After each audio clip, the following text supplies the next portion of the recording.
2-3 দিন আগে আমার আপন চাচি চলে গেলেন। আজকে দুপুর বেলা আম্মাজান ফোন করে আর কান্না করে, আমার আপন মায়ের বড় ভাই চলে গেল, আমার মামা। খবর শুনলাম বিছানায় অসুস্থ।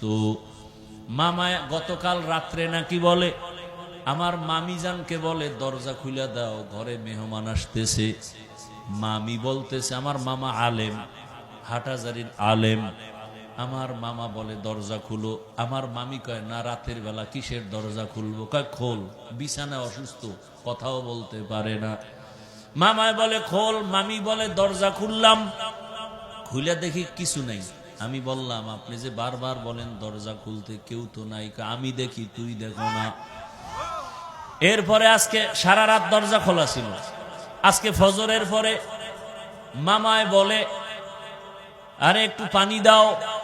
বিছানায় শুয়ে শুয়ে উঠতেও পারে না, অসুস্থ।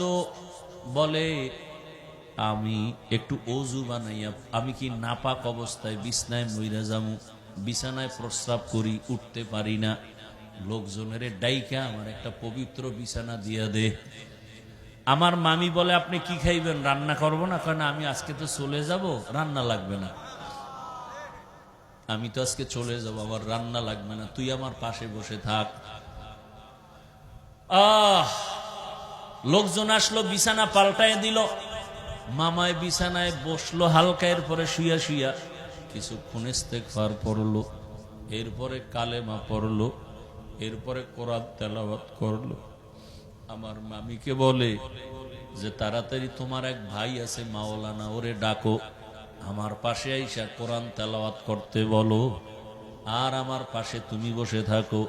আমার মামি বলে এই বইলা যে তোমার মামায় শুইছে আর সজাগ হয় নাই। এই কালেমা পড়লো আর দেখলাম জবান বন্ধ। এরপরে দুনিয়া থেকে চলে গেল। মাগরিবের সময় জানাজা হয়ে গেল, পারলাম না, মনে চাইছে যাওয়ার জন্য। আল্লাহ কারে কোন দিন নিবেন জানা নাই। ওরে গরুও মরে, কুকুরও মরে, আমি মানুষও মরব, কিন্তু কালেমা ছাড়া কবরে গেলে কি উপায় হবে রে বাবা? দুনিয়াতে কত বাহাদুরি করলাম, আমার মতো বড় মাওলানা, বড় কণ্ঠওয়ালা, বড় আলেম, বড় মুফতি, বড় মুহাদ্দিস কেউ নাই। কিন্তু মরণকালে যদি আমি কালেমা ছাড়া কবরে যাই, আমার মাওলানা গিরির কোনো মূল্য রইল না। আমার বাহাদুরি সব ধ্বংস হয়ে গেল। আমার কালেমা ছাড়া মরণ হয়ে গেলে আমার জিন্দেগির আর কোনো ভালাই নাই। ও আমার যুবক বাবারা, পর্দার আড়ালের মা বোনেরা, আমি কিন্তু বলি, আমি তোমাকে বলি না তুমি এখন স্কুল ছেড়ে দাও, বরং ওখানে থাইকা তুমি ডাক্তার ইঞ্জিনিয়ার হও, বেয়াদব হইও না। বাবার দোয়া, শিক্ষকের দোয়া, ওস্তাদ আলেম ওলামার দোয়া নিয়ে চলো, বেয়াদবি করিও না। তোমার মতো কত যুবক জেনারেল লাইনে পড়িয়া 5 ওয়াক্ত নামাজ পড়ে, চাকরি করে, ব্যবসা করে, ড্রাইভারি করে, নাই? তুমি তোমার বিবেকটাকে জিজ্ঞাসা করো, তুমি কেন পারো না? তোমার মতো যুবক কত র্যাব, আর্মি, পুলিশের চাকরি করে, ডাক্তার, ইঞ্জিনিয়ার, নামাজ পড়ে, তুমি কেন পারো না বলো? তোমার কপালে কাঠ বরদোয়া লাগছে, তুমি কেন পারো না রে বাবা? তোমার মতো যুবক রাস্তায় গাড়ি চালায়, নামাজ ছাড়ে না, নদীর মধ্যে মাছ ধরে, নামাজ ছাড়ে না, কৃষি কাজ করে, নামাজ পড়ে, শ্রমিকের কাজ করে, নামাজ পড়ে, কত ব্যবসায়ী নামাজ ছাড়ে না। বলো তুমি কেন পারবা না রে বাবা?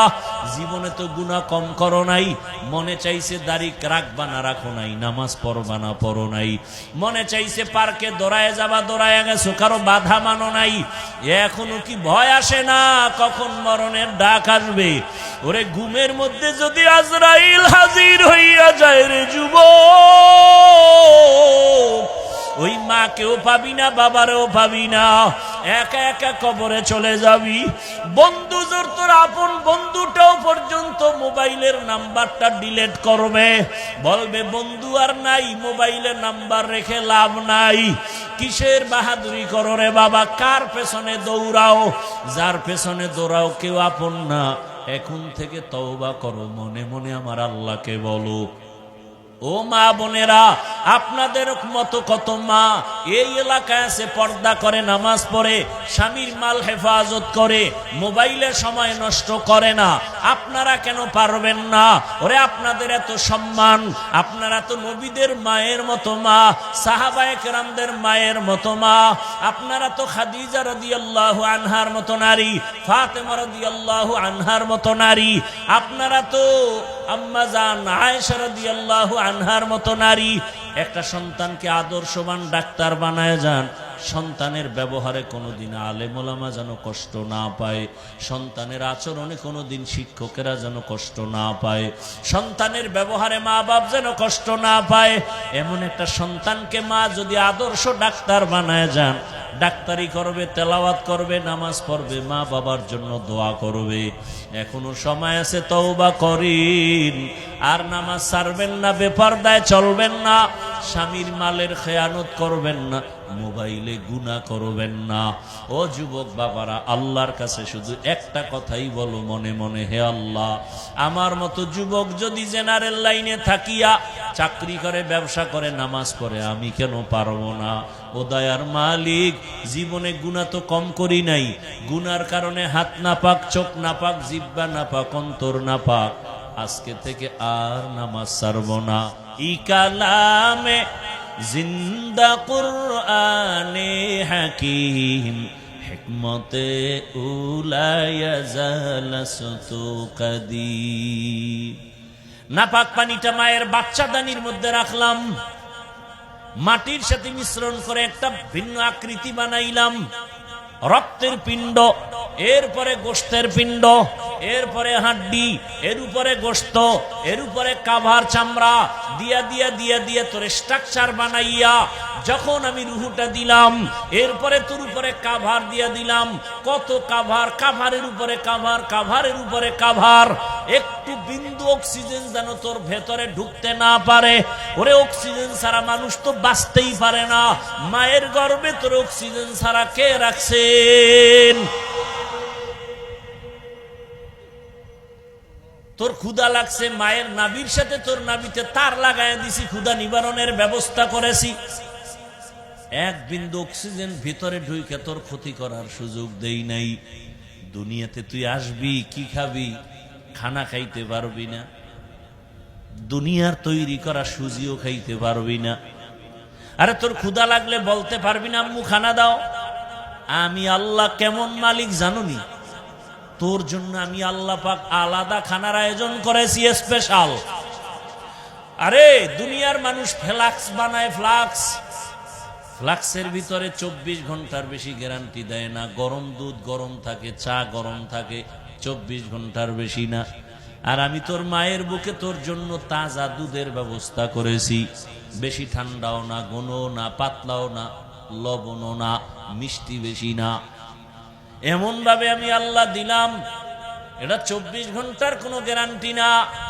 তুই 2 বছর পর্যন্ত মায়ের দুধ পান করবি, 1 সেকেন্ডের জন্য দুধ কখনো নষ্ট হবে না।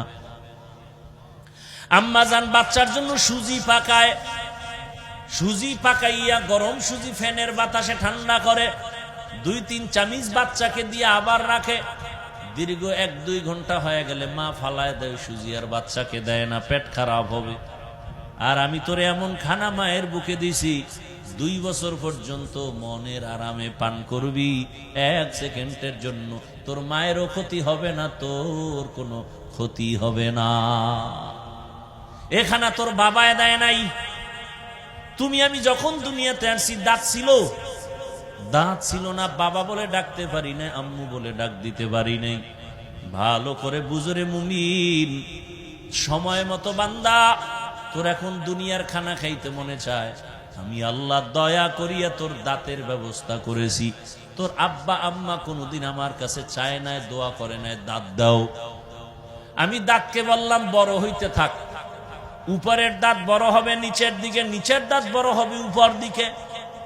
একটা জায়গা মতো আসার পরে আবার আমি আল্লাহ বললাম স্টপ। যদি স্টপ না কই তাহলে উপরেরটাও নিচে বড় হতে থাকবে, নিচেরটাও বড় হবে, ক্রস হয়ে যাবে না। আল্লাহকে চিনো রে বান্দা, কেমন দয়ার মালিক আমার আল্লাহ। হাঁটতে পারি না, আল্লাহ হাঁটার শক্তি দিলেন। কথা বলতে পারি না, কথার শক্তি দিলেন। এমনকি এখন আমার আল্লাহ হাতের শক্তি বাড়ায় দিলেন, পায়ের শক্তি দিলেন, কথা বলার শক্তি দিলেন, মেধা বাড়ায় দিলেন। এখন তোমার চলার মতো রাস্তা, খানা, সব আয়োজন, এমনকি টাকা পয়সাও বাড়ায় দিলেন। এক সময় তুমি খানা পাও নাই, এখন তোমার আন্ডারে কাজ করে 100 জনের খানা চলে।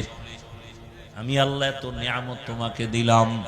বান্দা এইবার চিন্তা করো, আমার সাথে তোমার মোলাকাত করতে মনে চায়নি? ও বান্দা, তুমি আমার শুকর আদায় করো। যদি আমার সাথে মোলাকাত করতে মনে চায়, তাহলে কর্মসূচি দুইটা। এক, নেক আমল করো। 2 নাম্বার কর্মসূচি, শিরিক থেকে নিজেরে বাঁচাইয়া রাখো। নেক আমল করতে হবে, শিরিক থেকে পূর্ণ বাঁচতে হবে। নেক আমল, মা বাবার খেদমত করো, মানুষের সাথে সুন্দর আচরণ করো, হাতের দ্বারা কারো ক্ষতি করো না, জবানের কথা দিয়ে কাউকে ক্ষতি করো না, চোখের চাহনি দিয়ে কারো ইজ্জত নষ্ট করিও না, অন্তরের কল্পনায় কারো ক্ষতির চিন্তা করিও না। মা বাবার খেদমত করো, ভাইয়ের উপকার করো, অন্যের উপকার করো। খায়রুন নাস মান ইয়ানফাউন নাস, দুনিয়াতে সবথেকে ভালো মানুষ রাসূল বলেন যার দ্বারা অন্যের উপকার হয়, ক্ষতি হয় না। এ হলো ভালো মানুষ। নেক আমল করো এবং আল্লাহর ইবাদত করতে গিয়া আল্লাহর সাথে অন্যকে অংশীদার বানায়ও না, শিরিক করিও না। শিরিক মানে আল্লাহ কয়জন? আল্লাহ যে এক, কোন দিক থেকে এক? এই যে আল্লাহ এক, এটা অন্তরে জমা করে অন্তরকে বুঝাও আল্লাহর মতো আর আল্লাহ, আল্লাহর ক্ষমতার মতো কারো ক্ষমতা, আল্লাহর নির্দিষ্ট কিছু গুণ আছে, এই গুণের মতো কারো গুণ। যদি কেউ মনে করে আল্লাহর মতো আরো আল্লাহ আছে, মনে করার নাম শিরিক। যদি কেউ মনে করে আল্লাহর ক্ষমতার মতো কারো ক্ষমতা আছে, মনে করার নাম শিরিক। যারা মনে করে তারা মুশরিক। মুশরিকদের জন্য জান্নাত হারাম। আমাই ইউশরিক বিল্লাহ ফাকাদ ইফতারা ইসমান আযীমা ওয়া ইউশরিক বিল্লাহ ফাকাদ দাল্লা দালালাম বাঈদা ওয়া ইউশরিক বিল্লাহ ফাকাদ হারামাল্লাহু আলাইহিল জান্নাহ ইন্নাল্লাহা লা ইয়াগফিরু আন ইউশরাকা বিহি ওয়া ইয়াগফিরু মা দুনা যালিকা লিমান ইয়াশা। আল্লাহ কয় সব অন্যায় করবি, ক্ষমা চাবি, মাপ। শিরিকের গুনাহ সহসায় ক্ষমা দিব না। কপালের সেজদা পাবে আল্লাহ, এই সেজদা আর একজনকে দেওয়া শিরিক। রিজিকের মালিক আমার আল্লাহ। যদি কেউ মনে করো রিজিক আমাকে ছেলে দেয়, রিজিক আমাকে ক্ষমতার নেতায় দেয়, রিজিক আমাকে গ্রামীণ ব্যাংক দেয়, এই মনে করার নাম শিরিক। যারা মনে করবে তারা দের জন্য জান্নাত হারাম। বুঝেননি কথা? যেইভাবে গায়েব জানেন, ওই ক্ষমতায় পৃথিবীর কেউ গায়েব জানে না। যদি কেউ মনে করে আল্লাহ যেমন গায়েব জানেন এমনটা অন্যেরাও জানে, এটার নাম শিরিক। যারা মনে করে তারা দের জন্য জান্নাত হারাম।